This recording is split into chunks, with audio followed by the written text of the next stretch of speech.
When 42-year-old Sarah Brennan signed the final papers to sell her late father's house in Ridgemont, Oregon, she expected a weekend of painful memories and dusty boxes.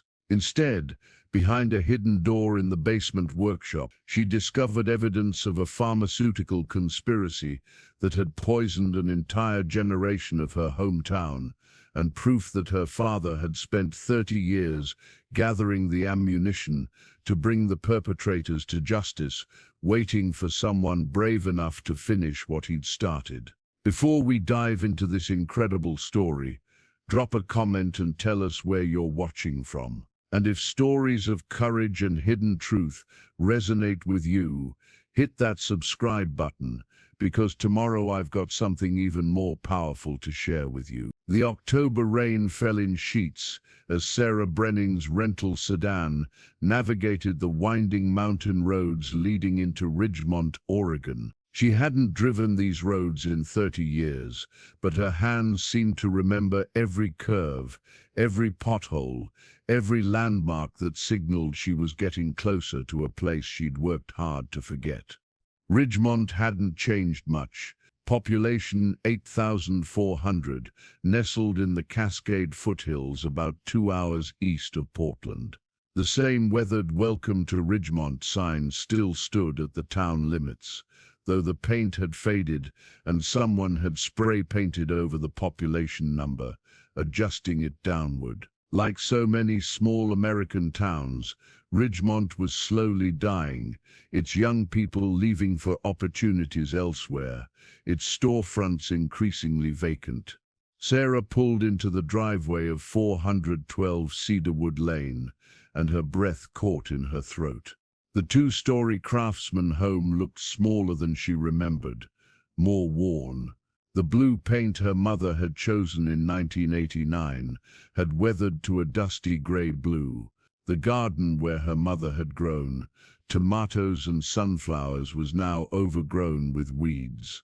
The old tire swing still hung from the oak tree in the front yard, though the rope looked dangerously frayed. This was the house where Sarah had learned to ride a bike, where she'd celebrated every birthday until her 12th, where her mother had read her bedtime stories and her father had helped her build elaborate Lego cities on the living room floor. It was also the house where everything had fallen apart. At 42, Sarah barely recognized the girl who'd lived here. She was now a divorced mother of 2 teenagers, running a small but struggling graphic design firm in Seattle. Her dark hair, which her mother used to braid every morning before school, was now cut short and practical, streaked with premature gray she didn't bother to cover. The lines around her eyes told the story of too many late nights staring at computer screens, trying to meet deadlines and make payroll. She sat in the car for a long moment, engine idling, windshield wipers battling the rain. Part of her wanted to put the car in reverse and drive away, to call the estate attorney and tell her to handle everything, to never set foot in this house again. But she needed the money. More than that, her 16-year-old daughter Emma would be starting college in 2 years, and Sarah's business was barely breaking even.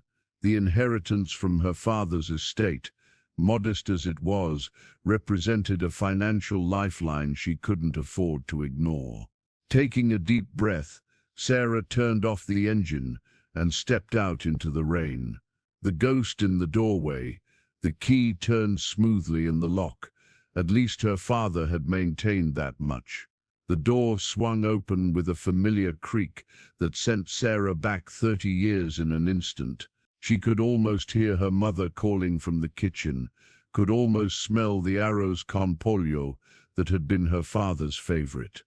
But the house that greeted her was nothing like her childhood memories. The entryway was cluttered with stacks of newspapers and magazines, organized into precise piles that reached nearly to Sarah's waist. The hardwood floors her mother had polished every Saturday were scuffed and dusty. The walls, once decorated with family photos and her mother's landscape paintings, were now covered with corkboards, each one pinned with newspaper clippings, printouts, and handwritten notes connected by red string, like something from a detective's investigation room. Sarah set down her overnight bag and ventured deeper into the house. The living room was worse. Every available surface was covered with files, binders, and accordion folders, each meticulously labeled with dates and cryptic titles. Millbrook Pharma Clinical Trials, 1988 to 1992. Patient Cohort Analysis, FDA Correspondence, Congressional Testimony Requests, Denied. The dining room table, where the family had once gathered for Sunday dinners, now served as a command center of sorts. A laptop sat in the middle, surrounded by stacks of medical journals, pharmaceutical research papers, and what appeared to be legal documents. Sticky notes covered every available surface, written in her father's distinctive cramped handwriting. This wasn't a home, it was an archive, a monument to obsession. Sarah felt a familiar anger rising in her chest. This is what her father had chosen over her. This chaos, this all-consuming mission that she'd never understood. While she'd been growing up without him, going to prom without a father to take photos, graduating from college to an empty seat, getting married with no one to walk her down the aisle, he'd been here, drowning in papers and conspiracy theories. She pulled out her phone and called the estate attorney, Patricia Chen. "Miss Brennan." Patricia answered on the second ring. "Have you made it to the house?" "I'm here," Sarah said, her voice tight. "But Patricia, this is worse than I expected. The house is full of, I don't even know what to call it, files, documents, newspapers. It's going to take a lot more than a weekend to sort through all this." Patricia sighed. "Your father was quite the packrat in his final years. I visited the property once to have him sign some documents, and I was struck by the same thing. My suggestion would be to identify anything of obvious value, family heirlooms, important documents, photos, and donate or dispose of the rest. There are estate sale companies that can handle the bulk of it. How soon do we need to list the property? The sooner the better." Your father's medical bills from his final hospitalization were substantial, and there are outstanding property taxes. I'd recommend having the house on the market within 2 weeks if possible. After hanging up, Sarah stood in the middle of the living room, overwhelmed. Where did you even start with something like this? How did you sort through 30 years of one man's obsession? The bedroom of frozen time, seeking some connection to the past she actually remembered. Sarah climbed the stairs to the second floor. Her old bedroom door was closed, and she hesitated before turning the knob. The room was exactly as she'd left it in 1994, the twin bed with its faded purple comforter, the bookshelf still holding her childhood favorites, Anne of Green Gables, The Chronicles of Narnia, Are You There, God? It's Me, Margaret. The desk where she'd done homework covered with stickers she'd carefully applied at age 11. Even the poster of New Kids on the Block was still tacked to the wall, embarrassing evidence of her middle school obsessions. Sarah sat on the bed, and the mattress gave the same familiar squeak. Tears she hadn't expected began to fall. Her father had preserved this room like a shrine to the daughter he'd lost, or rather the daughter he'd pushed away. She remembered the last real conversation they'd had, right here in this room. She'd been 17, home for winter break from her first year at college. She'd tried one more time to understand what had happened to him, why he'd become so distant, so consumed by whatever he was investigating about her mother's death. "Dad, it's been 7 years," she'd said. "Mom wouldn't want you to live like this. She'd want you to move on, to be happy." Her father had looked at her with hollow eyes. "Your mother deserves justice, Sarah. They killed her, and they're getting away with it. Dad, she died of a disease, a terrible disease, but a disease. There's no they, there's no conspiracy. You need to let go. You don't understand, he'd said, his voice rising. You were just a child. You didn't see what I saw, didn't read what I've read. There are 47 other families, Sarah. 47 other people who died the same way, all in this town, all in the same 5-year window. That's not coincidence. It's grief, Dad, she'd replied, her own voice breaking. You're in grief, and you need help.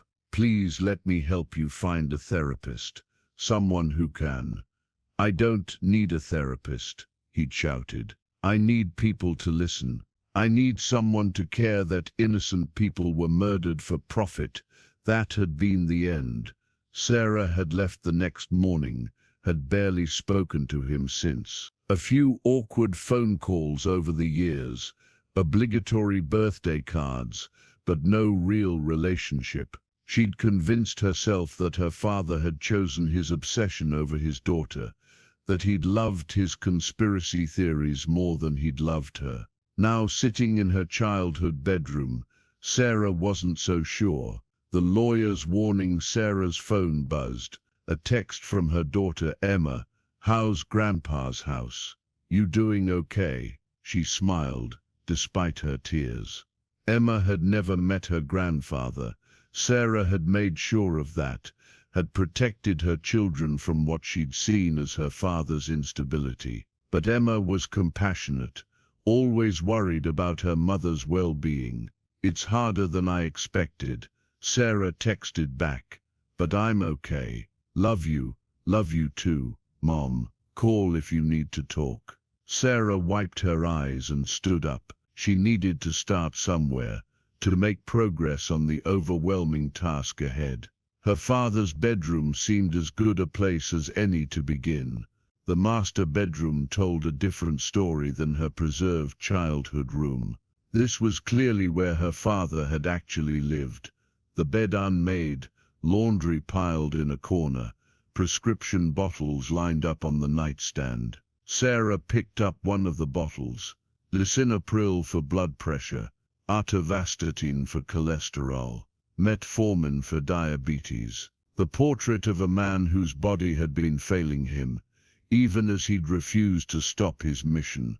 On the nightstand, next to the medications, was a framed photo Sarah had never seen before. It showed her parents on their wedding day, young and radiant, her mother's dark hair crowned with flowers, her father's face split by a grin. Sarah barely recognized. They looked so happy, so full of hope for their future together. Beside the photo was a leather journal, worn and creased. Sarah opened it to find her father's handwriting, entries dating back to 1994, right after her mother's death. The first entry read, "Elena died today. The doctors say it was the disease, that there was nothing anyone could do. But I know what she was taking. I know what Millbrook Pharma told her would help. And I know 47 other families are grieving just like I am. This isn't over." Sarah sank onto the bed, journal in hand, and began to read. What unfolded across the pages was the chronicle of a man transformed by grief into something else. A truth seeker, an investigator, a man who couldn't let go, because letting go meant accepting that his wife's death had been meaningless. Her father had started simply, attending support groups for families who'd lost loved ones to neurological diseases. There he'd met others from Ridgemont who'd suffered similar losses, husbands, wives, parents, siblings, all between the ages of 28 and 55, all who'd died between 1989 and 1994, all who'd been prescribed the same medication, Neurostable, manufactured by Millbrook Pharmaceuticals. He'd begun collecting medical records, with permission from grieving families who were grateful someone was paying attention. He'd filed Freedom of Information Act requests for FDA documents. He'd reached out to journalists, to lawyers, to anyone who might listen. and he'd been dismissed over and over again. The medical community insisted these were isolated cases of a rare disease. Millbrook Pharma had lawyers who threatened lawsuits against anyone who suggested their FDA-approved medication had caused harm. Local politicians, whose campaigns were funded by Millbrook, one of Ridgemont's largest employers, refused to investigate. One entry from 1997 stopped Sarah cold. Sarah graduated from high school today. I wasn't invited to the ceremony. I don't blame her. I know I failed her as a father. But if I stop now, if I let this go, then Elena's death means nothing. And 47 families get no justice. I'm choosing the many over the one. I hope someday she'll understand. Sarah closed the journal, hands shaking. All these years, she'd thought her father had abandoned her out of madness or obsession. But this journal revealed something different. A man who'd made an impossible choice, who'd sacrificed his relationship with his daughter because he believed it was the only way to honor his wife and help others. She wasn't sure if that made it better or worse. Sarah needed air, needed to move, needed to do something other than sit with these revelations. She headed downstairs and, almost on autopilot, found herself at the basement door. The basement had always been her father's domain. He'd been a mechanical engineer for a local manufacturing plant, and his workshop had been his refuge, a place where he built and fixed and created. As a child, Sarah had loved watching him work, had begged him to teach her how to use his tools, had proudly displayed the wooden jewelry box he'd helped her build when she was 10. The stairs creaked under her weight, the sound achingly familiar. But when she reached the bottom and pulled the chain on the overhead light, she gasped. The workshop had been transformed into something else entirely, part archive, part investigation headquarters, part memorial. The walls were lined with industrial shelving units, each shelf crammed with labeled file boxes organized by year and category. Her father's old workbench, where he'd once fixed toasters and built birdhouses, was now covered with carefully organized documents, each stack weighted down with rocks to prevent them from blowing in the draft from the small basement window.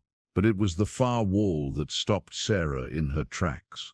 Her father had created a massive timeline, covering nearly the entire wall from floor to ceiling. At the top, in careful block letters, he'd written, "The Neurostable Cover-Up 1988 to 2023.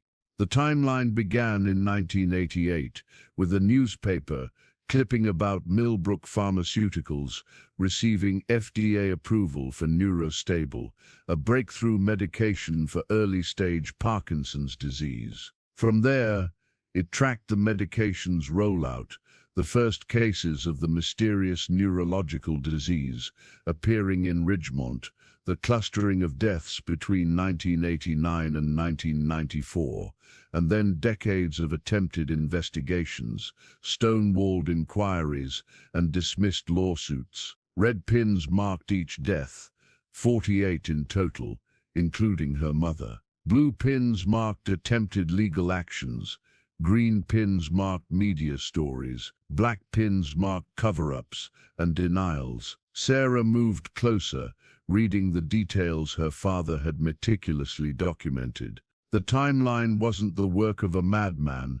It was careful, methodical, backed by evidence. Medical records, autopsy reports, internal Millbrook memos that her father had somehow obtained, testimony from whistleblowers who'd been silenced. One section of the timeline, dated 2019, showed a cluster of new activity. Her father had apparently connected with the investigative journalist named Marcus Reed, who'd been interested in the story. There were printouts of email exchanges, plans for a major expose in a national publication. Then, abruptly, the emails stopped. A newspaper clipping from 3 months later reported that Marcus Reed had died in a car accident on a rural Oregon highway, single-vehicle collision, the article stated. Investigators ruled the cause as driver fatigue. Sarah felt a chill run down her spine. Next to the article, her father had written in red marker, "Too convenient. Mr. was getting close." She turned away from the timeline, overwhelmed, and that's when she noticed the file boxes on the nearest shelf. They were organized chronologically, starting from 1994. Sarah pulled down the box labeled 1994 to 1996. Initial investigation. Inside were medical records, dozens of them, each from a different Ridgemont resident, each telling the same story: Parkinson's diagnosis or symptoms, prescription for neurostable. Initial improvement. Then within 6 and 18 months, rapid neurological decline, personality changes, memory loss, motor function deterioration, death. The files included her mother's records. Sarah's hands trembled as she read through them, seeing her mother's decline documented in clinical language. But what struck her was what her father had highlighted in yellow marker across multiple records: identical progression patterns. The same symptoms appearing in the same order, at the same intervals. This wasn't normal disease progression. This was something else. A manila folder labeled Millbrook Internal Documents caught her eye. Inside were what appeared to be photocopies of internal company memos. Sarah began reading, her medical understanding limited but her comprehension of corporate malfeasance immediate. The documents showed that Millbrook Pharmaceuticals had known about serious side effects during their clinical trials. Their own research had shown that neurostable could trigger catastrophic neurological damage in approximately 8% of patients. But instead of reporting these findings to the FDA or pulling the drug, they'd buried the data, manipulated their study results, and rushed the medication to market. Why? The answer was in a memo from Millbrook's CFO to the CEO. Neurostable represents a potential $800 million annual revenue stream. The risk of litigation from adverse events is estimated at $50 for $100 million over 10 years. Proceed with launch. Risk is acceptable. They'd done the math. They'd calculated that paying off lawsuits would be cheaper than losing the revenue from the drug. They'd chosen profit over human lives, and Sarah's mother had been one of the casualties of that choice. Sarah felt sick. She sat down on her father's old workshop stool, head in her hands. All these years, she'd thought her father was chasing shadows, constructing conspiracy theories to make sense of senseless grief. But he'd been right. Her mother's death hadn't been the tragic result of a rare disease. It had been the predictable outcome of corporate greed and medical corruption. And her father had spent 30 years trying to expose it, alone, dismissed, labeled as a crazy grieving man who couldn't let go. The letter. Sarah wasn't sure how long she sat there, trying to process what she'd discovered. The rain had stopped, and weak afternoon sunlight filtered through the small basement window. She needed to keep moving, needed to understand the full scope of what her father had built here. She stood and began systematically examining the workshop. More file boxes, more documents, more evidence. Her father had been meticulous, creating a case that would stand up to scrutiny, gathering proof that couldn't be dismissed or denied. On the workbench, partially hidden under a stack of medical journals, Sarah found a white envelope with her name written on it in her father's shaky handwriting. The postmark showed it had been mailed just 3 weeks before his death, but it had apparently been returned undelivered. Sarah must have already moved when he'd sent it, and he hadn't known her new address. With shaking hands, she opened the envelope and unfolded the letter inside. "My dearest Sarah, I'm writing this because my doctor tells me my heart is giving out. Congestive heart failure, they call it. I have months, maybe a year at most. I've chosen not to pursue aggressive treatment. After 30 years of this fight, I'm tired. I know you think I abandoned you after your mother died. You're not wrong. I let my grief and my rage consume me, and in trying to get justice for Elena, I lost you. That's a choice I'll regret until my last breath. But I want you to know that I never stopped loving you. Every day I looked at your photo on my desk and wondered what kind of woman you'd become. I heard through mutual friends that you'd gotten married, had children. I wanted to reach out, to meet my grandchildren, to try to rebuild what I'd destroyed. But I was afraid you'd slam the door in my face, afraid I'd disappoint you all over again.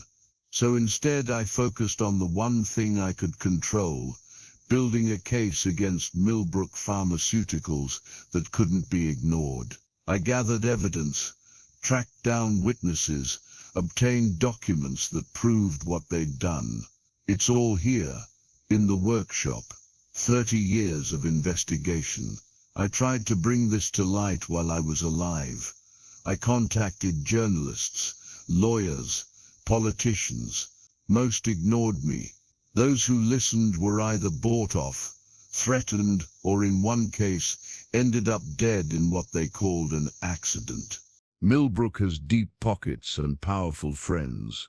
But Sarah, the truth is here. It's documented, verified, undeniable.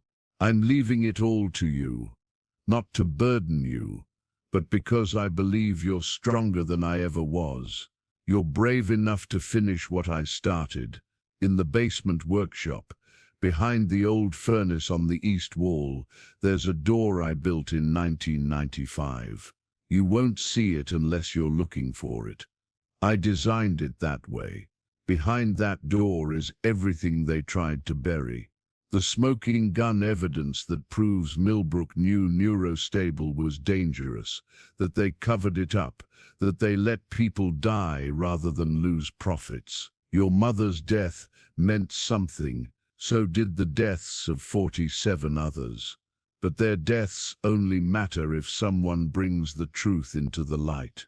I failed as a father, but maybe I can still give you something valuable. The chance to do what I couldn't. The chance to get justice not just for your mother, but for all of them. There's also money. I've been squirreling away savings for years, about $180,000 in a bank account I've left to you. It should help with your business, with your children's education. I wish it could be more. I love you, Sarah. I always have. And I'm sorry I never found the courage to tell you that to your face. Your father, Daniel Brennan. Sarah read the letter 3 times, tears streaming down her face. Her father hadn't been crazy, he'd been crushed under the weight of truth that no one wanted to hear. A man who'd sacrificed everything, including his relationship with his daughter, to fight a battle he'd believed was righteous. She'd spent 30 years angry at him, convinced he'd chosen his obsession over his family. But reading his words, seeing his evidence, she realized the terrible burden he'd carried. He'd known what Millbrook had done. He'd known they'd gotten away with murder. And he'd spent 3 decades trying to hold them accountable, alone, while everyone dismissed him as a crank. Sarah stood up, letter clutched in her hand, and walked toward the east wall of the basement. The old furnace sat in the corner, a hulking mass of metal that hadn't been used in years. Her father had converted to a more efficient system decades ago. Behind the furnace, hidden in shadow and covered with decades of accumulated dust and cobwebs, Sarah could just make out a seam in the wall, a door, perfectly camouflaged to look like nothing more than the junction between concrete blocks. She reached out, fingers tracing the hidden edge, and felt a small handle recessed into the wall. Her heart pounding, Sarah pulled. The door swung open smoothly, revealing a small room about 6 feet by 8 feet that her father had somehow constructed without anyone knowing. The room was climate-controlled, with a dehumidifier running quietly in the corner. Industrial shelving lined 3 walls, every inch filled with carefully organized boxes and files. But it was what hung on the 4th wall that made Sarah catch her breath. A corkboard, 6 feet wide and 4 feet tall, covered with documents, photographs, and a web of red string connecting them all. At the center was a photograph of a man Sarah didn't recognize, distinguished, silver-haired, smiling confidently at the camera. Below the photo, a label in her father's handwriting, Dr. Raymond Thatcher, CEO Millbrook Pharmaceuticals 1985 to 2019. Around this central figure radiated connections to dozens of other people, Millbrook board members, FDA officials, politicians, journalists. Each connection was labeled with the nature of the relationship: campaign contribution, $250,000, brother-in-law, stock options, suppressed investigation. This wasn't just evidence of a pharmaceutical company covering up a dangerous drug. This was a map of corruption that reached into the highest levels of government and regulatory agencies. This showed how Millbrook had bought influence, silenced critics, and ensured that their profitable drug stayed on the market despite the bodies it left behind. Sarah pulled out her phone and began taking photos. She photographed the corkboard, the shelves, the documents. Her hands shook, but she forced herself to be methodical, to capture everything, because she finally understood what her father had been trying to tell her all these years. This wasn't conspiracy theory, this was conspiracy fact, and the evidence to prove it had been waiting here in this hidden room for someone brave enough to bring it into the light. Behind her, the basement stairs creaked. Sarah spun around, heart racing, to see a figure silhouetted against the light from upstairs. "Miss Brennan," a woman's voice called down. "I'm sorry to startle you." The door was open. "I'm Valerie Hutchinson from Ridgemont Realty. Miss Chen asked me to stop by and assess the property for listing." Sarah quickly stepped out of the hidden room, pulling the door shut behind her. Something, instinct, or maybe her father's paranoia finally rubbing off, told her not to reveal what she'd found. Not yet. Not until she understood what she was dealing with. "Of course," Sarah called back, her voice surprisingly steady as she climbed the stairs. "Let me show you around." But as she emerged from the basement, Sarah's mind was racing. Her father had spent 30 years building this case, and he'd been ignored, dismissed, threatened. What made her think she could succeed where he'd failed? Then she thought of her mother, of the 47 other victims, of her father who died still fighting for justice no one would give him. She thought of Emma, her daughter, and all the children who'd lost parents to Millbrook's greed. She thought of her father's words, "You're brave enough to finish what I started." As Sarah showed the realtor through the cluttered rooms, making polite conversation about square footage and market conditions, she made a decision. She wasn't going to sell this house. Not yet. Not until she'd done what her father couldn't. She was going to expose Millbrook Pharmaceuticals. She was going to get justice for her mother and the 47 others, and she was going to make sure her father's 30-year fight hadn't been in vain. The game had changed. The reluctant daughter who'd come home to liquidate a painful past had become something else. The heir to a mission, the keeper of dangerous secrets, and the last hope for accountability in the face of corporate evil. Behind that hidden door lay the ammunition. Now she just needed to figure out how to use it. Sarah forced herself to focus on the present moment as Valerie Hutchinson, the realtor, walked through the house making notes on her tablet. Valerie was professionally dressed in a navy blazer and slacks, her blonde hair pulled back in a neat bun. She couldn't have been more than 30, part of the generation that had stayed in Ridgemont, despite the town's slow decline. "I'll be honest with you, Miss Brennan," Valerie said, as they stood in the cluttered living room. "The property has good bones, solid craftsman construction, original hardwood floors, decent lot size, but the condition," she gestured at the stacks of papers and files covering every surface. "This is going to require significant work before we can list it." "I understand," Sarah replied, her mind still on the hidden room in the basement. "How long do you think it would take to get it ready? If you hire a professional estate sale company and a cleaning service, 2 to 3 weeks, minimum, maybe a month if we want to do minor repairs and staging to maximize the sale price." Valerie paused, studying Sarah's face. "Miss Chen mentioned you wanted to move quickly. Is that still the case?" Sarah hesitated. An hour ago she would have said yes without question. Now, with her father's letter folded in her pocket and the evidence of Millbrook's crimes locked behind a hidden door in her basement, she wasn't sure. "Can I think about it?" Sarah asked. "I need a day or two to go through my father's things, decide what to keep." "Of course," Valerie said warmly.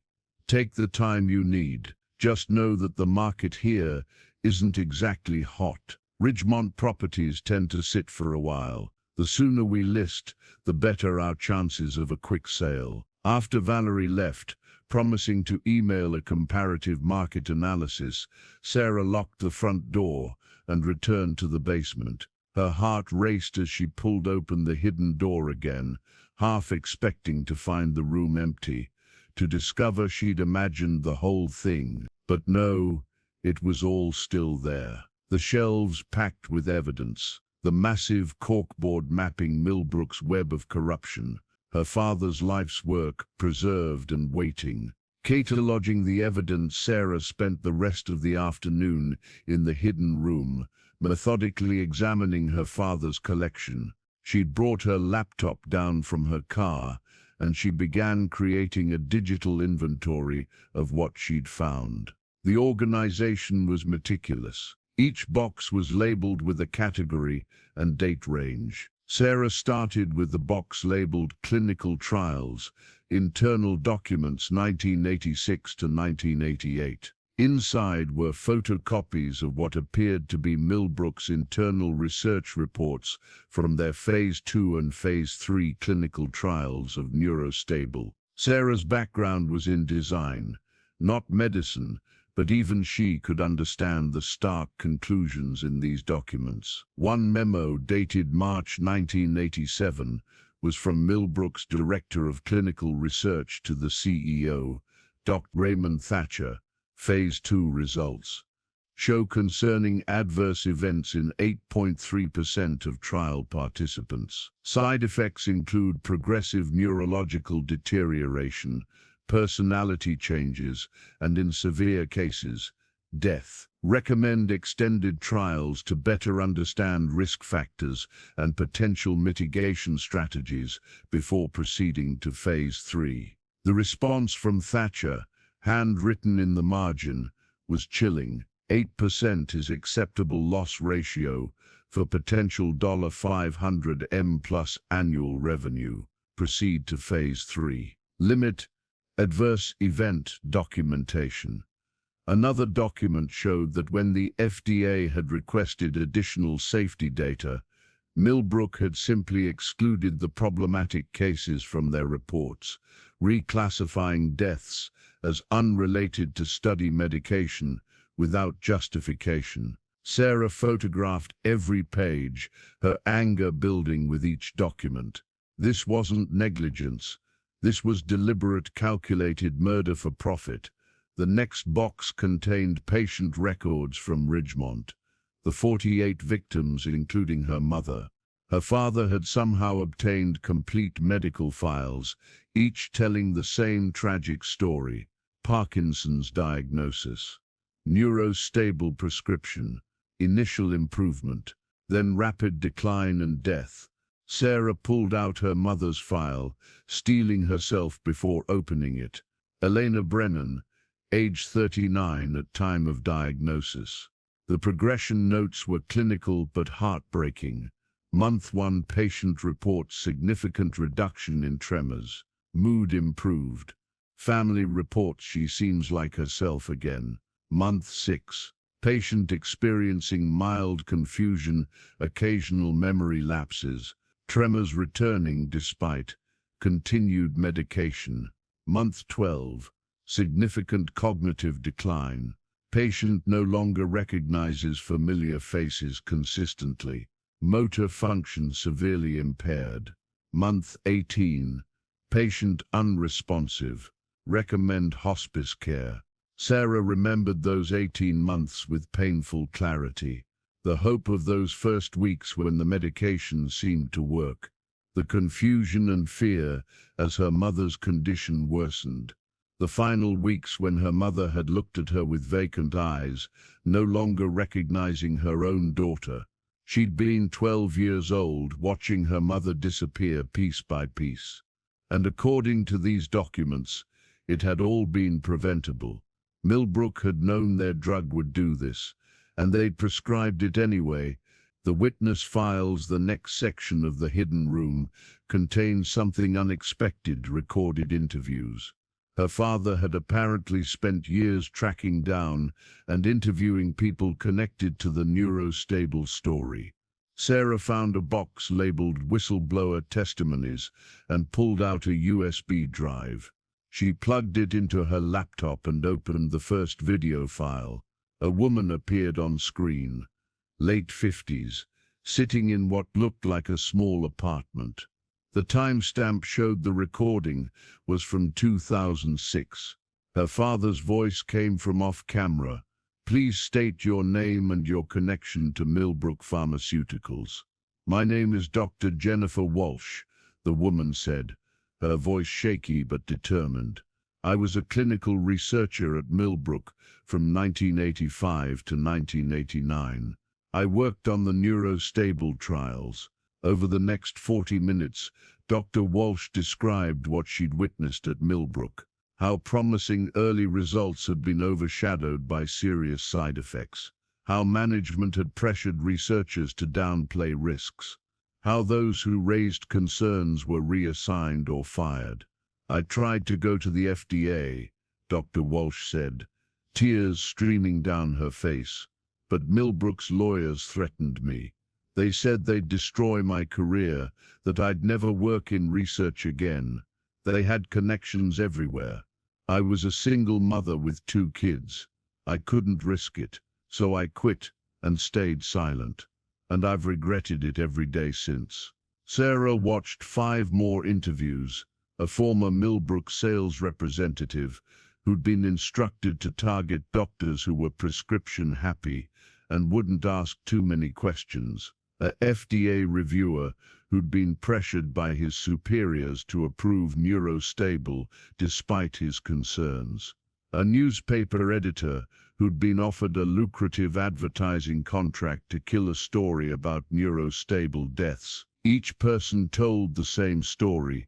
Millbrook's power and influence had silenced anyone who threatened their profits. The final video was dated December 2018, just a few months before the journalist Marcus Reed's death.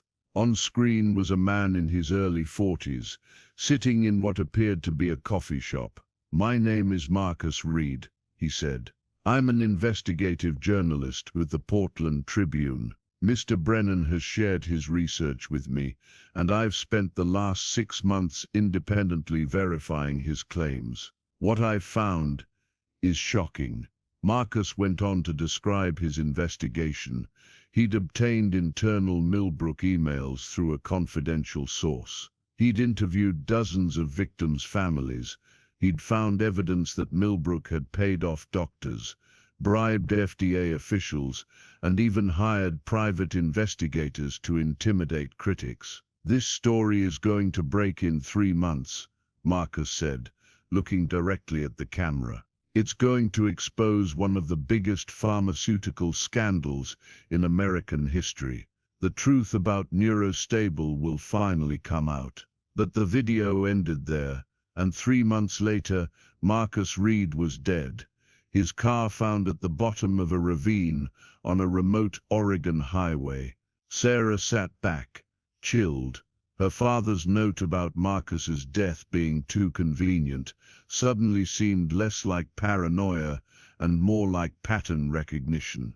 The financial trail. Before we continue with Sarah's discovery, take a moment to subscribe if you haven't already. Stories like this, about ordinary people uncovering extraordinary truths, are what we share here every day. Hit that bell icon so you don't miss what happens next. Sarah moved to another section of the hidden room, this one labeled Financial Records and Corporate Structure. Here her father had documented how Millbrook Pharmaceuticals had used its profits to buy influence and silence opposition. One spreadsheet tracked Millbrook's political contributions, over $15 million to state and federal candidates over 30 years, with particular focus on politicians who sat on health oversight committees or had influence over FDA appointments.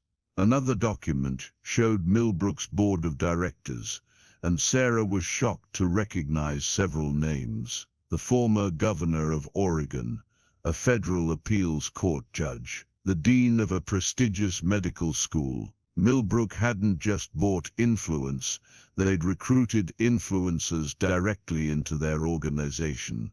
But the most damning document was a ledger labeled Settlement Fund Confidential. It detailed over $200 million in secret settlements paid to families of Neurostable victims over the years, each settlement contingent on strict non-disclosure agreements. Millbrook had been quietly paying people off, buying their silence before their stories could become public. Sarah recognized several Ridgemont names on the list, families she'd known growing up, who'd lost loved ones around the same time as her mother. They'd taken the money and signed away their right to speak about what had happened. Her father had been offered a settlement too, $2.5 million in exchange for silence and the destruction of any evidence he'd gathered. According to a letter in the file, he'd rejected the offer in 1998, writing back, "My wife's life is not for sale, and justice delayed is justice denied." The current connection. As evening fell, and Sarah's eyes grew tired from reading documents, she came across something that made her suddenly alert, a file labeled Current Status, 2023. Inside were recent newspaper articles and documents dated within the last year. Apparently Neurostable was still on the market, still being prescribed, still making Millbrook hundreds of millions of dollars annually. But more concerning was a series of articles from medical journals describing a new cluster of cases, patients in Oregon, Washington, and Northern California developing the same mysterious neurological condition that had killed Sarah's mother 30 years ago. The medical community was calling it idiopathic progressive neurodegeneration and expressing puzzlement about its cause. Her father had highlighted the key detail: nearly all the patients had been prescribed Neurostable within the last 5 years. It was still happening. Millbrook was still killing people, and the medical establishment still wasn't making the connection. But the most recent document in the file was what truly alarmed Sarah. It was a newspaper article from just 2 months ago, featuring a photograph of a smiling woman in a white lab coat. The headline read, "Local Doctor Champions New Neurological Treatment Program." The woman was Dr. Lisa Thornton, newly appointed director of Ridgemont Medical Center's Neurology Department. According to the article, she was implementing a comprehensive treatment protocol for Parkinson's patients, with neurostable as a cornerstone of the program. She'd been recruited from a major pharmaceutical company to bring cutting-edge approaches to rural healthcare. Her father had circled Dr. Thornton's previous employer in red marker, Millbrook Pharmaceuticals. A sticky note in her father's handwriting was attached to the article. They're starting again. Same drug, new victims. Thornton is a plant. Need to warn people. Too weak now, heart failing. Sarah, if you find this, you must stop them. Sarah felt ice in her veins. This wasn't just about the past anymore. Millbrook was actively prescribing neurostable in her hometown right now, and based on her father's timeline, the new victims were approaching the 12-18-month window when symptoms would accelerate. She pulled out her phone and searched for Dr. Lisa Thornton. The doctor had a professional website with a contact form. Sarah began typing a message, then stopped. What would she say? Hello, I think you're part of a pharmaceutical conspiracy to poison people. She'd sound crazy, exactly how everyone had dismissed her father. No, she needed to be smarter about this. She needed allies, evidence, and a strategy. Most of all, she needed to understand who she was up against. The power structure. Sarah returned to the massive corkboard on the wall, this time studying it more carefully. Her father hadn't just documented the past, he'd mapped the present power structure that protected Millbrook. At the center was still Dr. Raymond Thatcher, even though he'd officially retired as CEO in 2019. He remained chairman of Millbrook's board, and according to the documents, still wielded enormous influence. Connected to Thatcher was a web of relationships that spanned business, government, media, and medicine. Board members who sat on FDA advisory committees, journalists whose publications received significant advertising revenue from Millbrook, politicians whose campaigns had been funded by pharmaceutical industry donations, medical school professors whose research was sponsored by Millbrook grants. One name appeared repeatedly in the documents: Senator Patricia Blackwood, who represented Oregon in the U.S. Senate. According to her father's notes, Blackwood had received over $500,000 in campaign contributions from Millbrook and related entities over her 20-year career. She'd consistently voted against pharmaceutical industry regulations and had blocked multiple attempts to investigate drug safety concerns. More troubling, Senator Blackwood's daughter worked as a senior attorney at the law firm that represented Millbrook. Her husband was a lobbyist whose firm counted Millbrook as its largest client. The connections weren't just financial, they were familial. Sarah photographed the entire corkboard, capturing every connection, every name, every detail. This was the power structure her father had been fighting against. No wonder he'd failed to get anyone to listen. Millbrook hadn't just bought influence, they'd woven themselves into the fabric of Oregon's political and medical establishment. The living room discovery. It was nearly 8 p.m. when Sarah finally emerged from the hidden room, her laptop full of photos and her mind reeling. She needed food, but the thought of leaving the house felt dangerous somehow, as if Millbrook might be watching, waiting to see what she'd do with her inheritance. She ordered Chinese food delivery, and while waiting, began examining the main floor more carefully. Her father's organizational system extended beyond the hidden room. The stacks of papers in the living room weren't random chaos. They were reference materials, organized by topic. One stack contained medical journals with articles about neurological diseases. Another held legal documents, lawsuits that had been filed against Millbrook over the years, most dismissed or settled quietly. A third stack was labeled media coverage and contained decades of newspaper clippings about Millbrook's business activities. But it was a locked filing cabinet in the corner that caught Sarah's attention. The key was in her father's desk drawer, attached to a tag that read "Current Threats." Inside the cabinet, Sarah found something that made her blood run cold: surveillance photos. Dozens of them, dating back over the last 5 years. Photos of her father going about his daily life, shopping at the grocery store, getting his mail, sitting in a coffee shop. Someone had been watching him, documenting his movements. But the photos weren't just of her father. There were also pictures of other people, each with identifying information written on the back. Dr. Jennifer Walsh, the whistleblower Sarah had seen on video. Someone had photographed her at her home in 2019. Marcus Reed, the journalist, photos of him taken weeks before his fatal car accident. There were photos of lawyers who'd attempted to sue Millbrook, doctors who'd spoken out about neurostable, even a state legislator who'd proposed pharmaceutical safety legislation. And next to many of these photos, her father had noted what had happened to them: fired, discredited, lawsuit, bankrupt, died, car accident, investigation dropped. The pattern was clear and terrifying. Millbrook didn't just buy silence, they destroyed anyone who threatened to expose them. The final photo in the collection made Sarah's heart stop.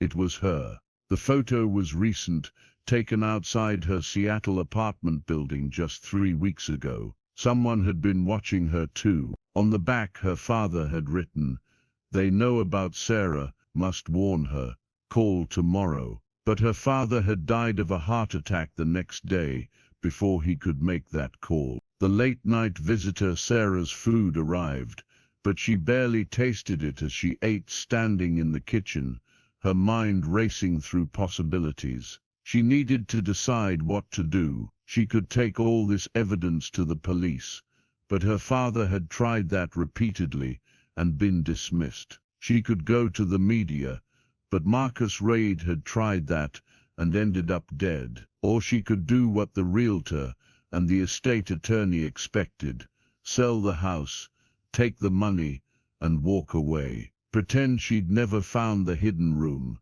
Let her father's 30-year fight die with him. As she stood there, paralyzed by indecision, she heard a sound that made her freeze: footsteps on the front porch. Someone was outside.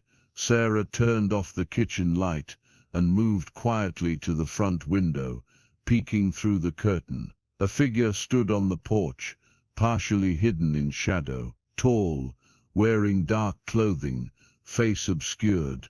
The doorbell rang, sharp and sudden in the quiet house. Sarah's phone was in her hand instantly, finger hovering over 911. But then a woman's voice called through the door. "Miss Brennan, Sarah Brennan, please don't be alarmed.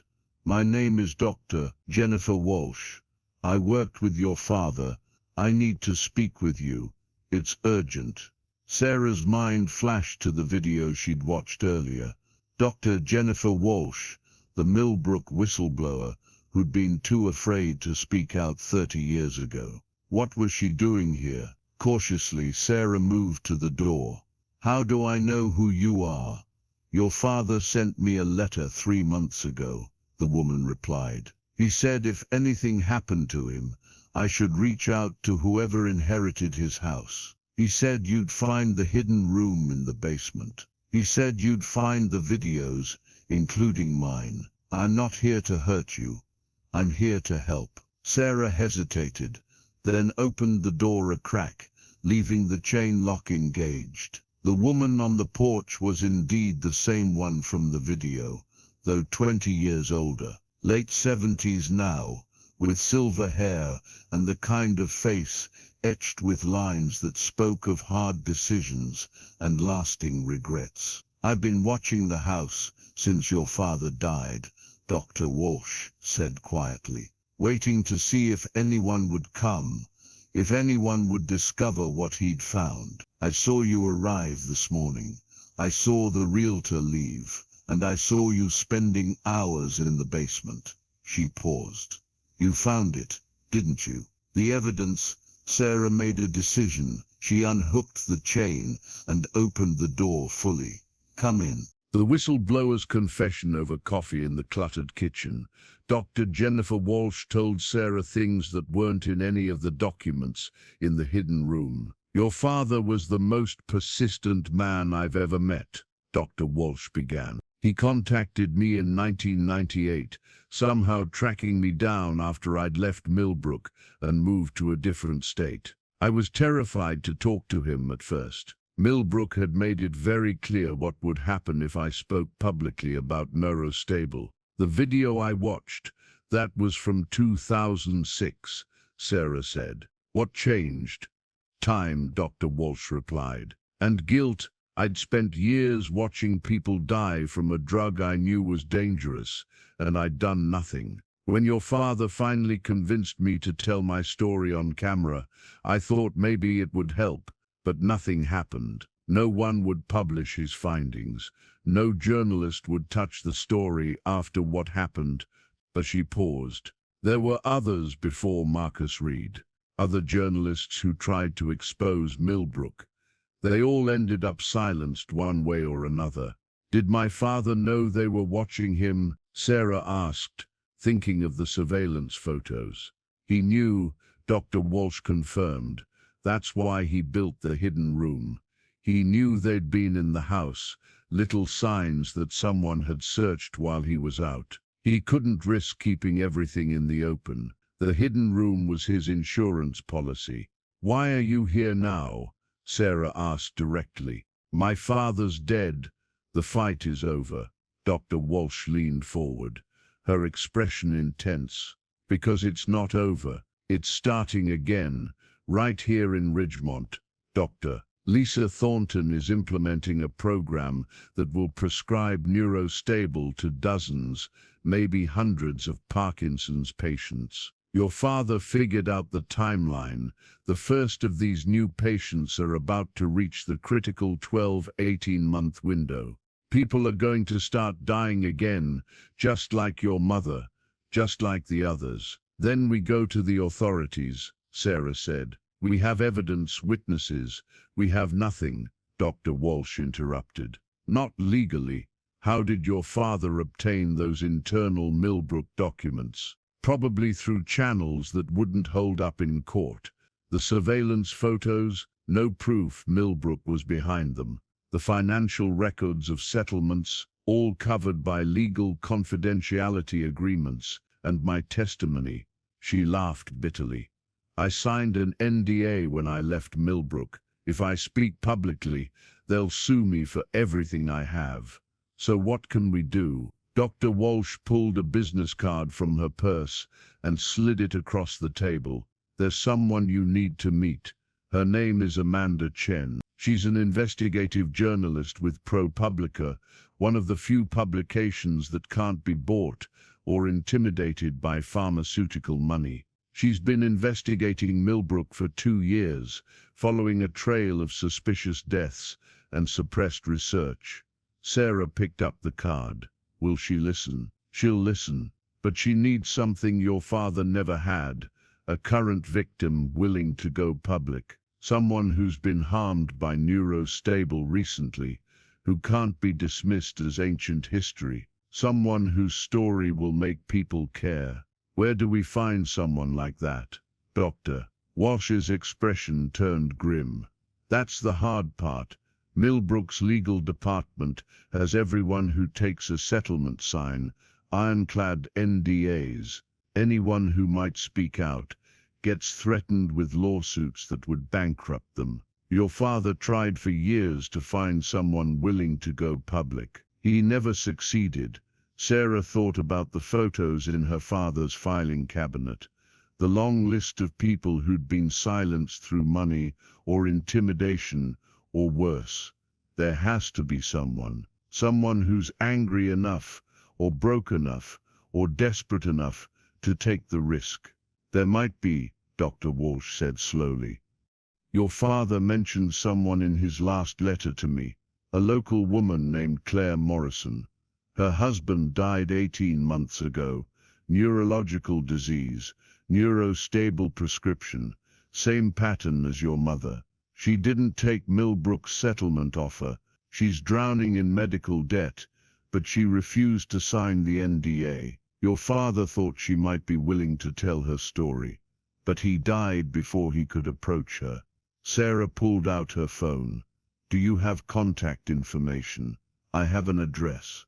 But Sarah, Dr. Walsh reached across and gripped her hand.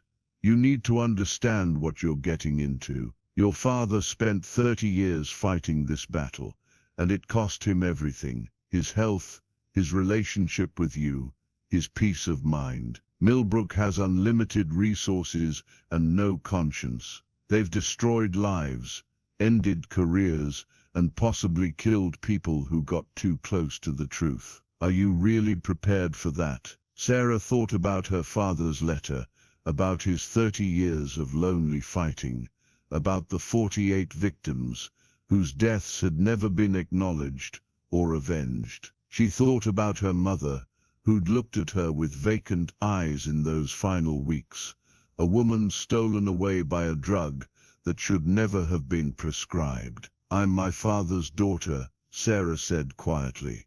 I grew up thinking he'd abandoned me for a fantasy, but he was fighting for something real, something important. He was trying to save lives and get justice for the dead. I can't walk away from that. I won't.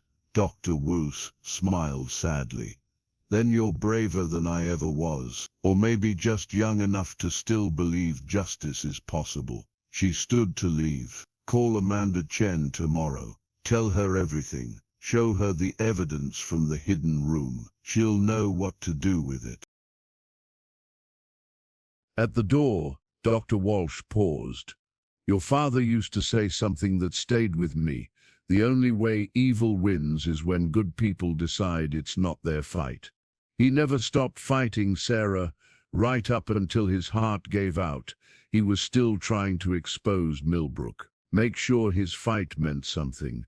After Dr. Walsh left, Sarah returned to the basement and stood in the doorway of the hidden room, looking at the walls lined with evidence, at her father's decades of work. She pulled out her phone and dialed her daughter Emma in Seattle. Mom, is everything okay? Emma's voice was concerned. I need to tell you something, Sarah said, and I need you to help me figure out what to do. For the next hour, Sarah told her daughter everything about the hidden room, about Millbrook's conspiracy, about the 48 victims and the evidence of ongoing harm. She sent photos of the documents, of the corkboard, of her grandmother's medical records. When she finished, there was a long silence. Then Emma said, her voice shaky but determined, Grandpa was right. They need to be stopped. What do you need me to do? I need you to back up all these photos on multiple cloud services, password protected.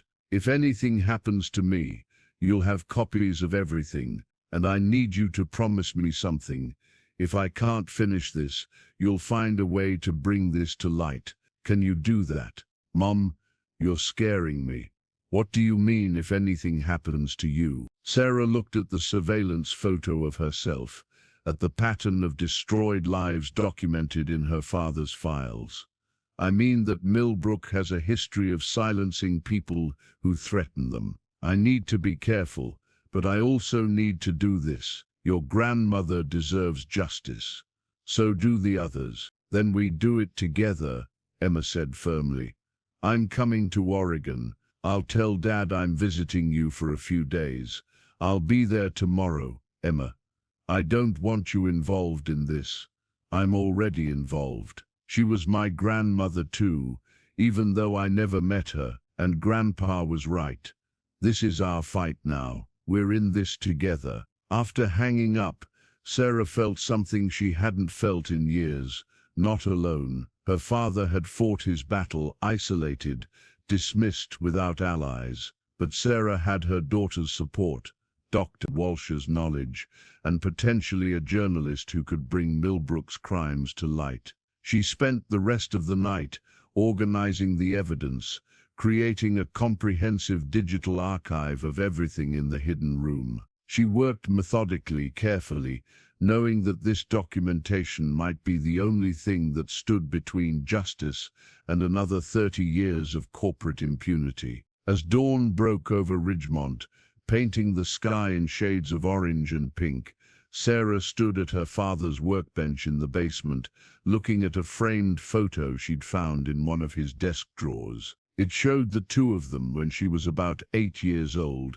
standing in this very basement, her wearing safety goggles that were too big for her head, him guiding her hands as she learned to use a saw. They'd been close once. Before her mother's death, before his all-consuming mission, they'd been a family.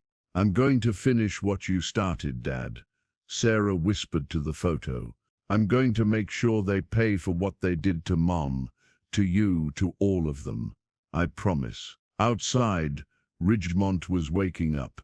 People were starting their days, unaware that one of them, a struggling graphic designer who'd come home to sell a house, had just inherited a war she was determined to win. The discovery phase was complete. Sarah now understood what she was facing and what was at stake. The next phase would be even more dangerous, gathering allies, approaching victims, and building a case that couldn't be ignored or suppressed. Millbrook Pharmaceuticals had spent 30 years keeping their crimes hidden. But Sarah Brennan, armed with her father's evidence and fueled by 3 decades of deferred justice, was about to bring everything into the light. The game had changed. The reluctant daughter had become the determined crusader.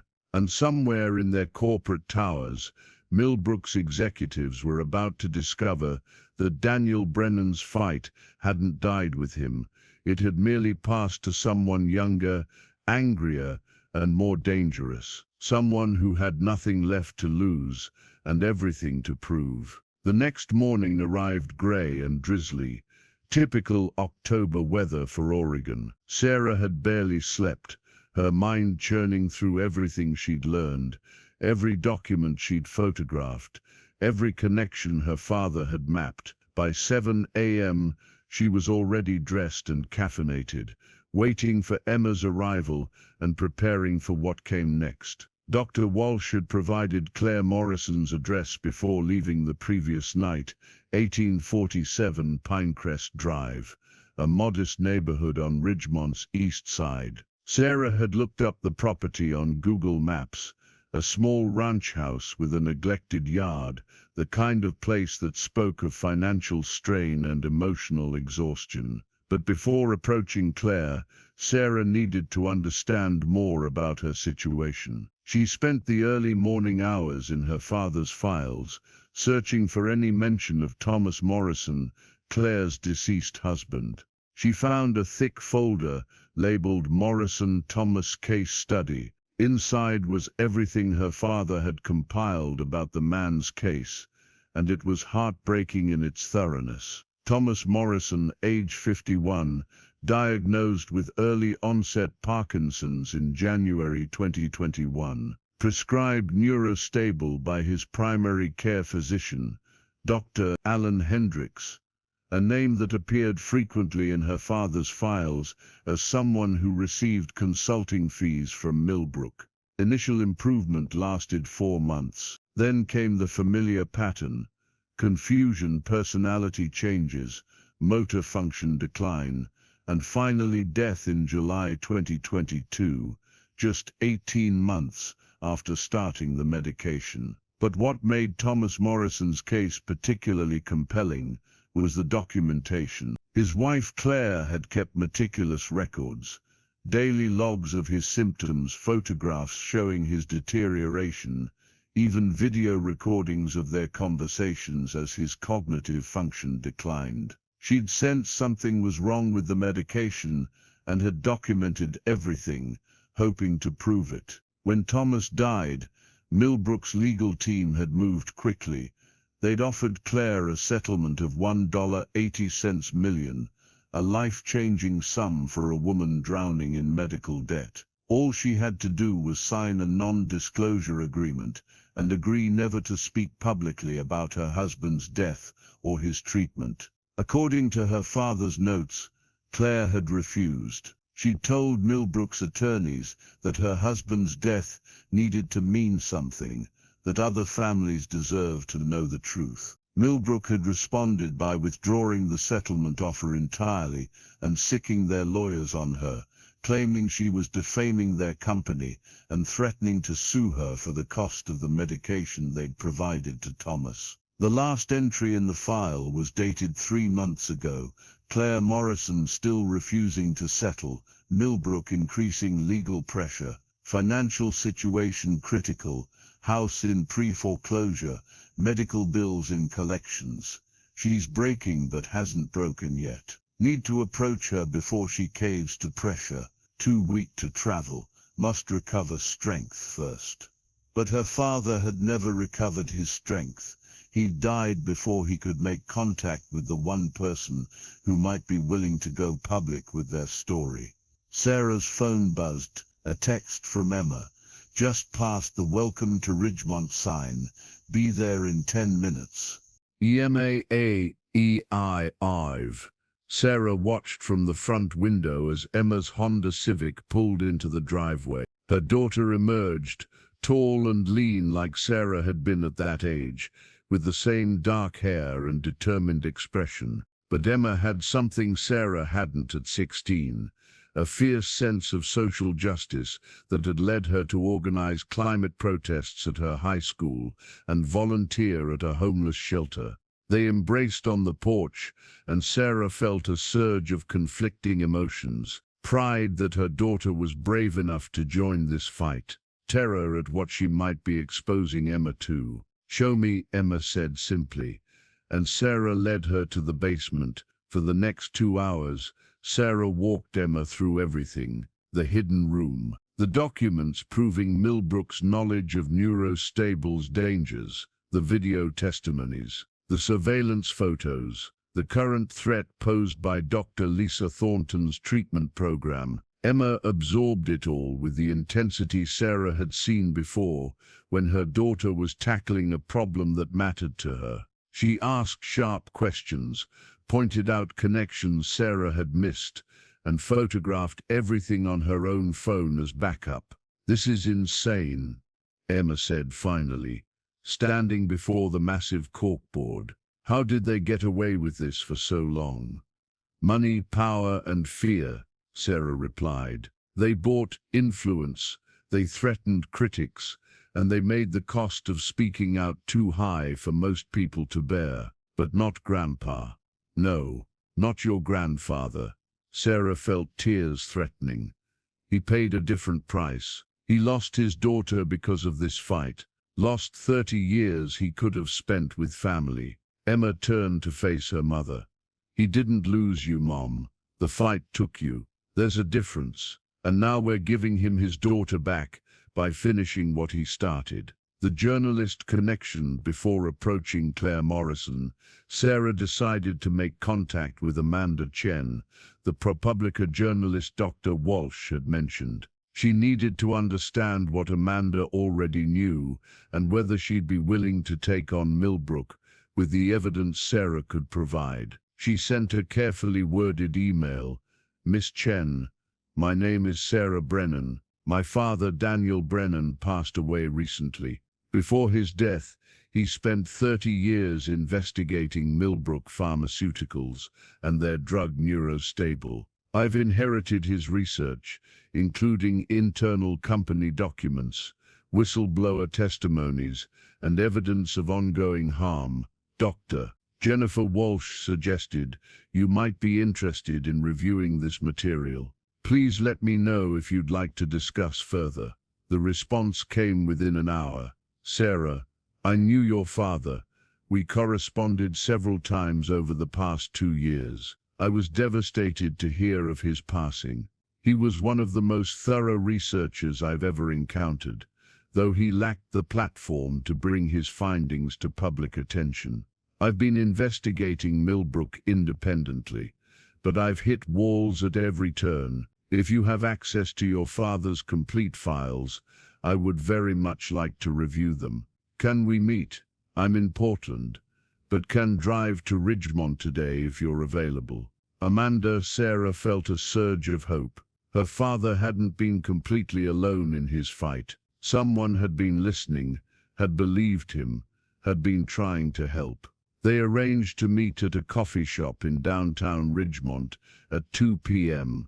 That gave Sarah and Emma time to approach Claire Morrison first. Approaching the widow, the Morrison house looked even more tired in person than it had on Google Maps. The lawn was overgrown, the paint was peeling, and a foreclosure notice was taped to the front door. This was what standing up to Millbrook Pharmaceuticals looked like: financial ruin and social isolation. Sarah and Emma sat in the car for a moment, gathering courage. "What if she doesn't want to talk to us?" Emma asked. "Then we respect that," Sarah replied. "This has to be her choice. We can't force anyone to be part of this fight." They walked up the cracked concrete path and rang the doorbell. After a long pause, the door opened a crack, revealing a woman in her late 40s with graying blonde hair pulled back in a messy ponytail. Claire Morrison looked exhausted, her eyes shadowed with the kind of weariness that came from prolonged stress and grief. "If you're from Millbrook or their lawyers, I have nothing to say to you," Claire said, her voice flat. "We're not from Millbrook," Sarah said quickly. "My name is Sarah Brennan. My father was Daniel Brennan. He was investigating Neurostable. He documented your husband Thomas's case. I inherited his research, and I want to finish what he started, but I need your help." Claire's expression shifted from defensive to uncertain. "Daniel Brennan, the man who kept calling about the drug. I heard he died." "He did. Heart attack 3 weeks ago. But before he died, he left me everything he'd gathered over 30 years. Proof that Millbrook knew Neurostable was dangerous. Proof they covered it up. Proof they're still prescribing it right here in Ridgemont." Claire's eyes filled with tears.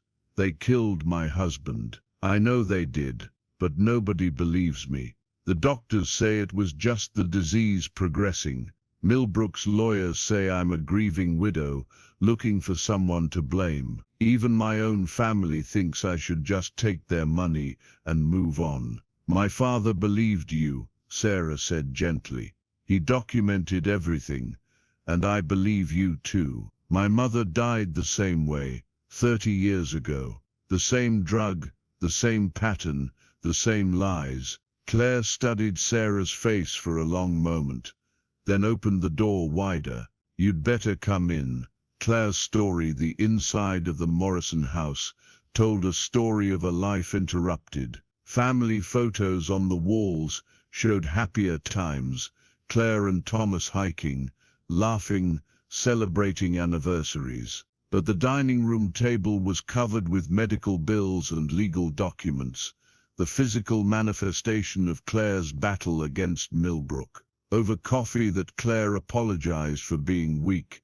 "Can't afford the good stuff anymore," she told them about Thomas. "We'd been married 22 years when he got diagnosed," Claire began. "Tom was a mechanic, ran his own shop downtown. Good man, great father to our 2 boys. When the tremors started, we thought it was just stress, or maybe something from working with his hands all his life. But the neurologist said Parkinson's." She pulled out a photo album, showing them pictures of Thomas before the diagnosis. A solid, smiling man with oil-stained hands and kind eyes. Dr. Hendricks prescribed Neurostable right away. Said it was the best treatment available, newest thing from Millbrook. Tom started taking it in January 2021, and for a while it seemed like a miracle. His tremors improved, his mood got better, We thought we'd caught it early enough that he'd have years of good life left. Claire's hands shook as she turned the pages of the album. But then things changed. Around June he started getting confused, forgetting conversations we'd just had, getting lost driving routes he'd known his whole life. The doctors said it was the Parkinson's progressing, that we should increase his neurostable dose.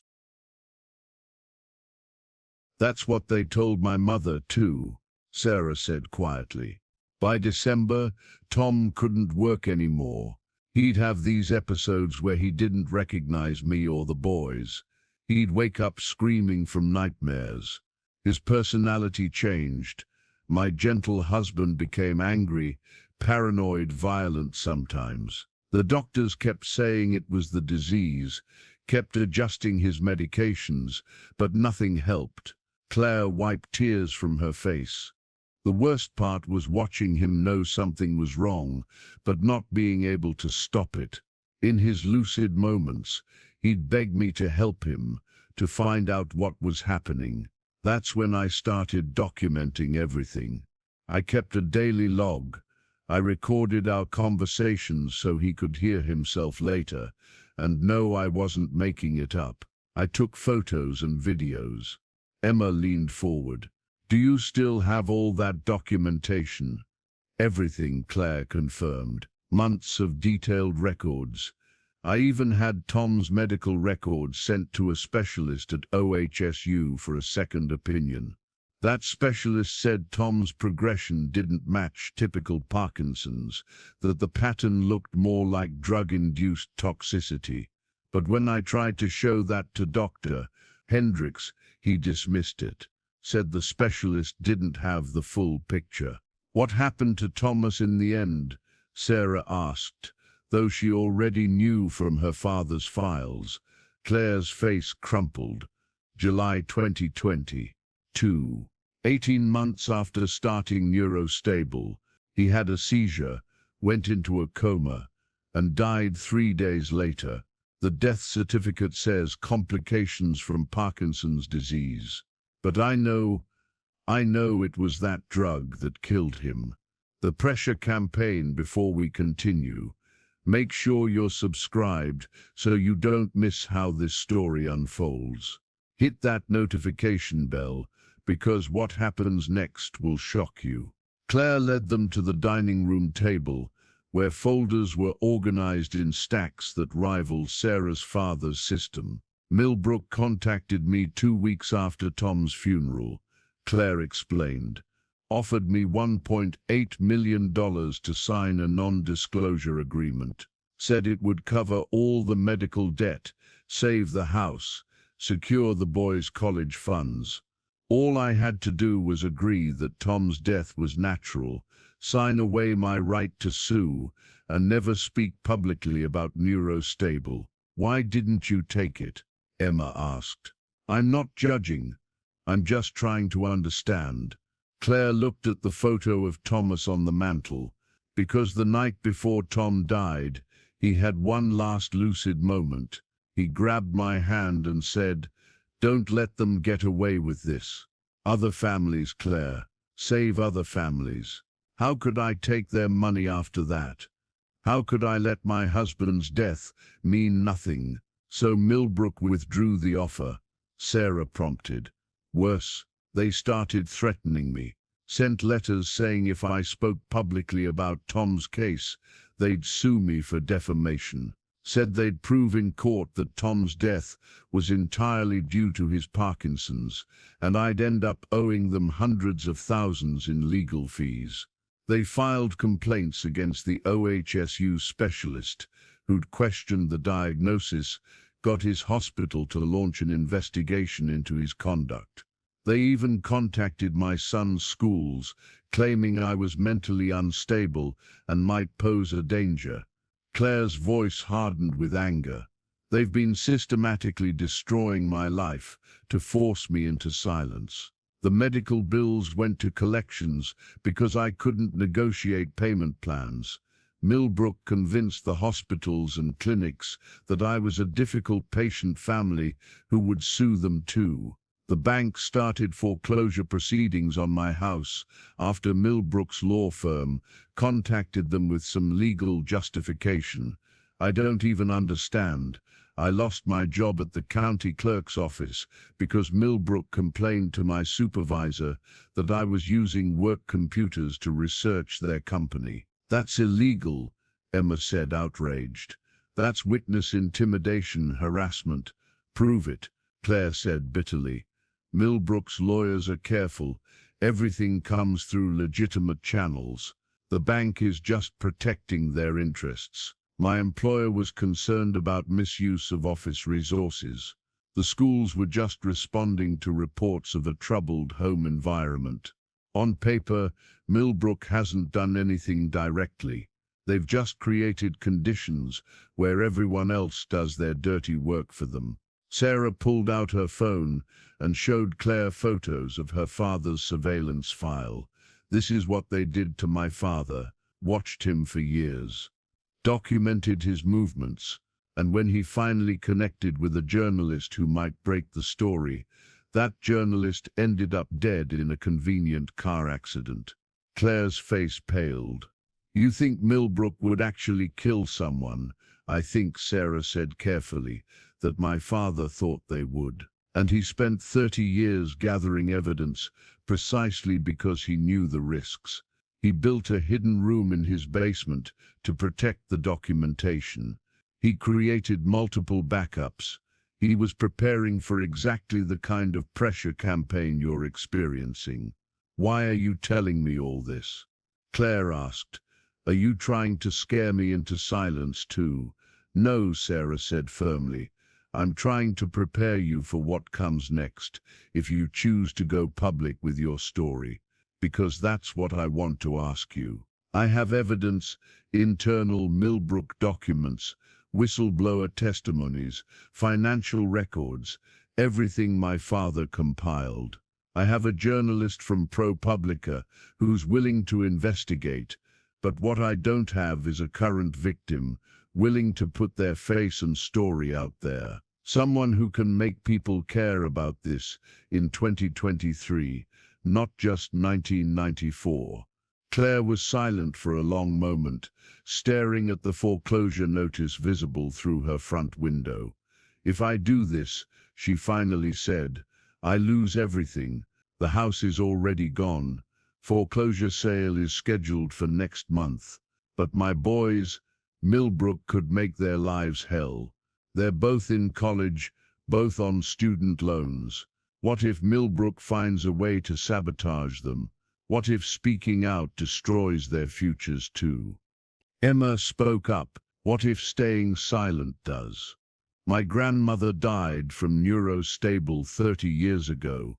Your husband died 18 months ago. And according to the documents we found, there's a doctor at Ridgemont Medical Center right now prescribing neurostable to dozens of new patients. In 6 to 12 months, some of them will start showing symptoms. In 18 months, some of them will die, just like your husband, just like my grandmother. Claire closed her eyes, and Sarah could see the war happening inside her. The desire for safety and peace versus the need for justice and meaning. Let me think about it, Claire said finally. I need to talk to my boys. They're both adults. They deserve a say in whether their mother becomes a public whistleblower against a billion-dollar pharmaceutical company. Give me 24 hours. Sarah handed Claire a burner phone, one she'd purchased that morning specifically for this purpose. Use this to contact me. Don't call or text from your regular phone. If Millbrook is monitoring you the way they monitored my father, they'll see every communication. As Sarah and Emma prepared to leave, Claire walked them to the door. Your father, she said to Sarah, did he ever regret it, spending his whole life fighting this battle? Sarah thought about her father's letter, about his final words to her. I think he regretted losing his family, but I don't think he regretted the fight itself. Because he believed, and I'm starting to believe, that some things are more important than personal comfort. Some truths need to be told, no matter the cost. Meeting the journalist downtown Ridgemont's Main Street showed all the signs of economic decline that characterized rural Oregon. Empty storefronts with for lease signs, the few remaining businesses struggling to survive. The coffee shop where Sarah had agreed to meet Amanda Chen was one of the survivors, a locally owned place called Mountain Grounds that seemed to serve as a community gathering spot. Amanda Chen was already there when Sarah and Emma arrived, sitting in a back corner booth with a laptop open and a recorder visible on the table. She was in her mid-30s, Asian American, wearing practical jeans and a blazer, her long black hair pulled back in a professional ponytail. She stood as they approached, hand extended. "Sarah Brennan, I recognize you from your father's photos. He showed me pictures of you and your daughter when we met." Amanda's grip was firm, her expression serious. "I'm so sorry for your loss. Your father was an extraordinary researcher. You met him in person?" Sarah asked as they settled into the booth. "Twice. Once in Portland last year, and once here in Ridgemont about 6 months ago. He brought me copies of some of his key documents, enough to convince me that Millbrook's neurostable cover-up was real and ongoing. I've been trying to verify his claims independently, but Millbrook's walls are high and their lawyers are aggressive. Every source I develop gets threatened or paid off. Every document trail leads to dead ends or sealed court records." Amanda pulled out a thick folder, "But I've still managed to gather substantial evidence. Multiple whistleblowers willing to talk off the record. Pattern analysis showing clusters of neurological deaths in areas where neurostable prescription rates are highest. Financial records showing Millbrook's political influence. What I'm missing is someone willing to go on the record, a current victim who can't be dismissed as ancient history and who has documentation of their case." "We just met with someone who might be willing," Sarah said. "Claire Morrison. Her husband died 18 months ago from what we believe was neurostable toxicity. She has extensive documentation and she refused Millbrook's settlement offer, but she's understandably terrified of retaliation." Amanda nodded grimly. "She should be. I've documented Millbrook's intimidation tactics against at least 7 potential witnesses over the past 2 years. They're extremely sophisticated about it, never overtly threatening, always working through proxies and legal channels. But the pattern is clear. Speak out, and your life gets systematically destroyed. Which is exactly why we need to hit them with everything at once," Emma interjected. "They can intimidate individuals, but what if we go public with a story so well documented and comprehensive that they can't suppress it? Internal documents, whistleblower testimonies, victim stories, financial records, political connections, everything." Amanda studied Emma with interest. "You're Daniel's granddaughter and Sarah's daughter. This killed my grandmother before I was born. It killed Claire Morrison's husband, and according to the document Sarah found, it's about to start killing people here in Ridgemont again. I'm not going to sit by and let that happen." "The problem," Amanda explained, "is that ProPublica won't publish without bomb-proof sourcing. Every claim needs to be verified through multiple sources. Every document needs to be authenticated. And most critically, we need witnesses willing to go on the record with their full names and faces. Anonymous sources are helpful for investigation, but they don't drive public outrage the way personal stories do." Sarah pulled out her laptop and opened the folder containing photos from her father's hidden room. "What if I told you we have internal Millbrook documents from their 1987 clinical trials showing they knew about the neurological side effects? Video testimonies from former Millbrook employees describing the cover-up. financial records showing over $200 million in secret settlements, and a complete map of Millbrook's web of political influence, including a U.S. senator who's received over $500,000 in campaign contributions. Amanda leaned forward, her expression intense. "Show me." For the next 2 hours, Sarah walked Amanda through everything. They moved through the documented evidence methodically: clinical trial data, patient records, whistleblower videos, surveillance photos, financial records. Amanda asked sharp questions, took detailed notes, and occasionally stopped to verify information on her laptop. "This is extraordinary," Amanda said finally. "Your father built a prosecutable case here. With proper legal support, this could result in criminal charges, not just civil liability. We're talking about knowing endangerment, conspiracy to suppress evidence, witness intimidation, possibly even manslaughter charges if we can prove direct causation." "But," Sarah prompted, sensing hesitation, "but ProPublica's legal team will want to authenticate every document before we publish. That means bringing in forensic document analysts, verifying chain of custody, potentially deposing witnesses under oath. It's a months-long process, maybe longer.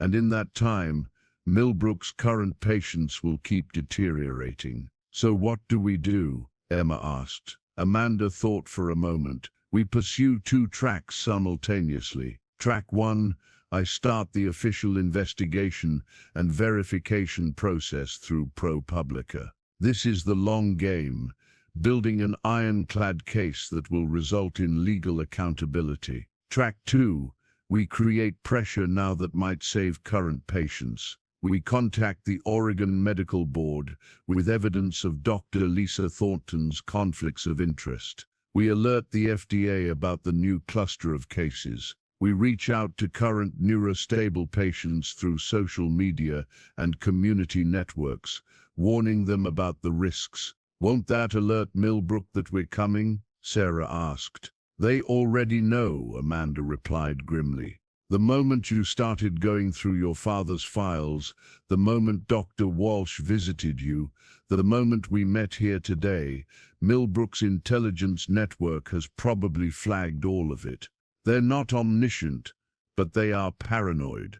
They monitor journalists who've investigated them, activists who've opposed them, and families of victims who've refused settlements." She pulled out a business card and slid it to Sarah. "This is my editor at ProPublica. If anything happens to me, if I have a convenient accident or suddenly stop responding to communications, you contact him directly with all the evidence. Same thing you're doing with your daughter as backup. We can't let Millbrook silence this story again." The warning they left the coffee shop as evening was falling, Sarah and Emma walking back to where they parked several blocks away. Main Street was quiet, most businesses already closed for the day. Street lamps flickered on, casting pools of yellow light on the empty sidewalks. "Do you think Claire will agree to go public?" Emma asked as they walked. "I don't know," Sarah admitted. "She has good reasons to be scared. Millbrook has already destroyed her financially. What more could they take from her?" "Her sons," Emma said quietly. "They could hurt her sons. That's what I'd be afraid of if I were her." They were halfway to their car when Sarah noticed it, a black SUV with tinted windows parked across the street, engine running. The same model that had been in some of the surveillance photos in her father's files. "Emma," Sarah said quietly, grabbing her daughter's arm. "Don't look directly, but there's a vehicle behind us. I think we're being followed." Instead of heading to their car, Sarah turned into a small park, taking a path that wound through trees and would make it harder for a vehicle to follow. Emma stayed close, both of them, walking quickly, but trying not to appear panicked. "What do we do?" Emma whispered. "We get somewhere public and well lit," Sarah replied, "and we document everything." They emerged from the park near Ridgemont's small public library, which was still open. Inside, Sarah pulled out her phone and photographed the SUV, which had parked at the curb outside. She also sent a quick text to Amanda Chen, "Black SUV, Oregon plates, following us from coffee shop, taking photos, staying in public place until it leaves." The response came immediately. "Call police. Document everything. Do not try to drive home until you know you're not being followed."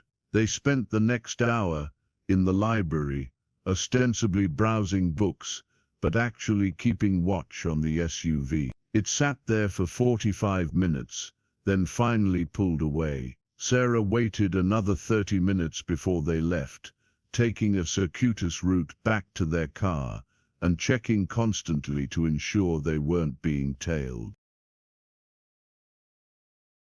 By the time they returned to the Cedarwood Lane house, Sarah's hands were shaking. This was real. Millbrook wasn't just a name in old documents. They were an active threat, watching and waiting. Inside the house, Emma double-checked all the locks, while Sarah downloaded the photos from her phone to her laptop, creating multiple backups. They were about to head to the basement when Sarah's burner phone, the one she'd given Claire Morrison contact information for, buzzed with a text. "I talked to my boys. They said their dad would want me to fight. I'm in. What do we do next?" Sarah stared at the message for a long moment, feeling the weight of what it meant.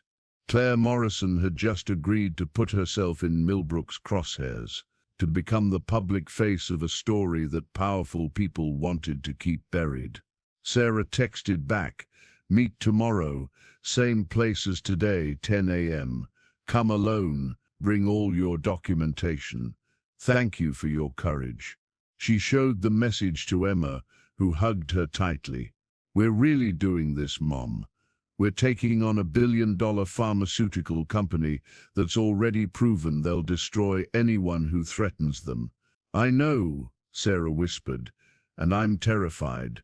But I'm also thinking about my father, spending 30 years fighting this battle alone. He never got to see justice. But maybe we can finish what he started. Maybe we can make his fight mean something." That night, Sarah barely slept. She lay in her childhood bed, staring at the ceiling, thinking about the path she'd committed to. Tomorrow, Claire Morrison would officially join their cause.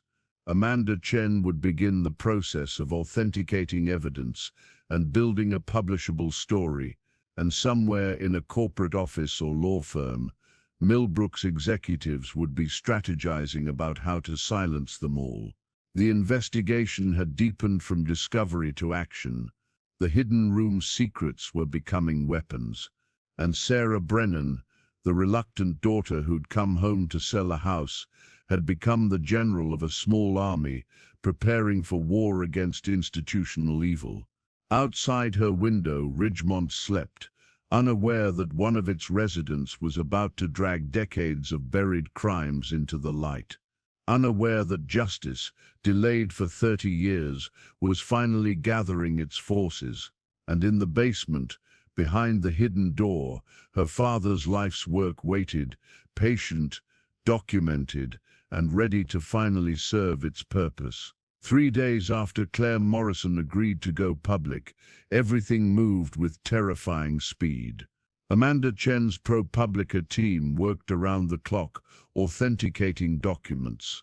Claire gave a recorded interview, her voice steady as she described watching Thomas die. Emma coordinated with other victim families through social media, building a network of voices ready to speak out. Then Millbrook made their move. A black sedan pulled up to Sarah's house at dawn.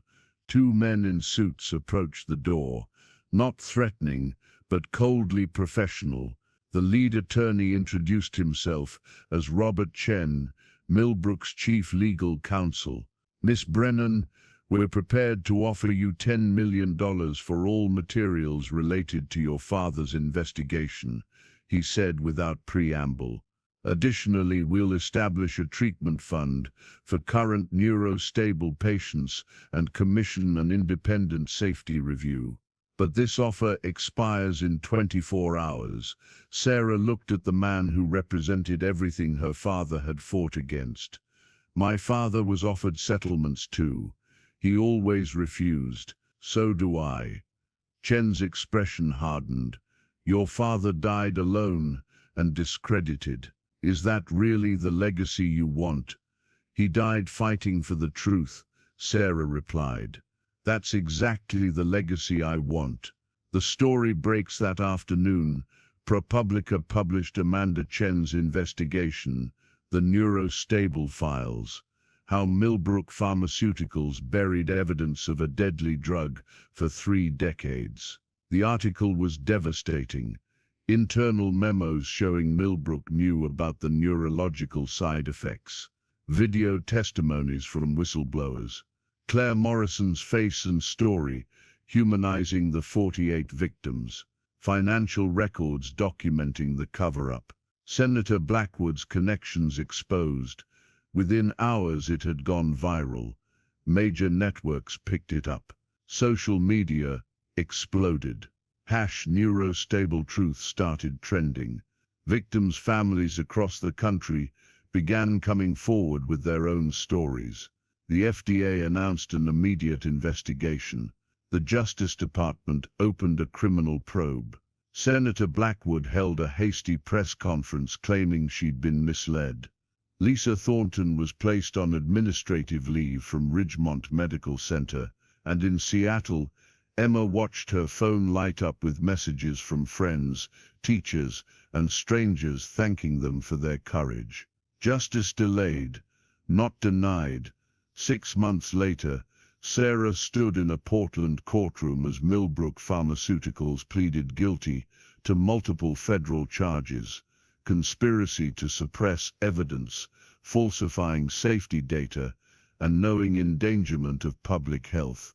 The company agreed to pay $2.3 billion in fines and victim compensation, and Neurostable was permanently withdrawn from the market. Dr. Raymond Thatcher, the former CEO, was sentenced to 8 years in federal prison. Senator Blackwood announced she wouldn't seek re-election. Lisa Thornton lost her medical license, but more importantly, the 127 current patients who'd been prescribed Neurostable in Ridgemont's treatment program were immediately switched to alternative medications. Sarah's investigation had saved lives, exactly what her father had spent 30 years trying to do. The legacy. On the anniversary of her father's death, Sarah returned to the Cedarwood Lane house, which she'd decided not to sell. The hidden room in the basement had been transformed into a small museum and research center,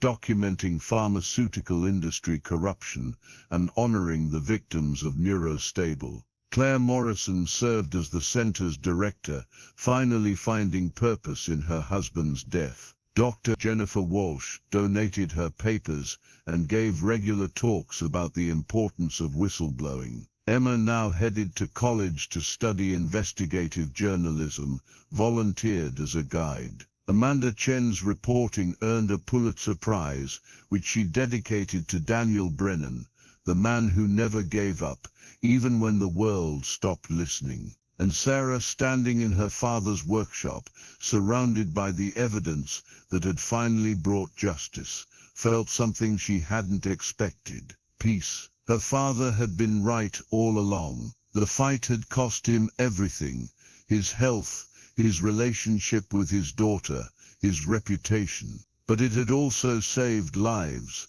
and exposed a truth that needed to be told. "I'm sorry I didn't believe you, Dad," Sarah whispered to the photo on the workbench. "But I finished what you started. Your fight meant something. You meant something." Outside, visitors arrived for the center's open house. Families of victims, reformed whistleblowers, journalists, students, all of them drawn to the story of one man's 30-year battle and his daughter who'd refused to let that battle be forgotten. The secret door that had hidden the truth was now permanently open, and the light that flooded through it illuminated not just past crimes, but a path forward, a reminder that courage, persistence, and an unwavering commitment to truth could still triumph over even the most powerful forces of corruption. Daniel Brennan's legacy lived on, not in the isolation and obsession that had defined his final years, but in the justice, accountability, and lives saved that his daughter had brought to fruition. Some inheritances come with money, some come with property, but the most valuable inheritance Sarah had received was the knowledge that standing up for what's right, even when it costs everything, is always worth the price.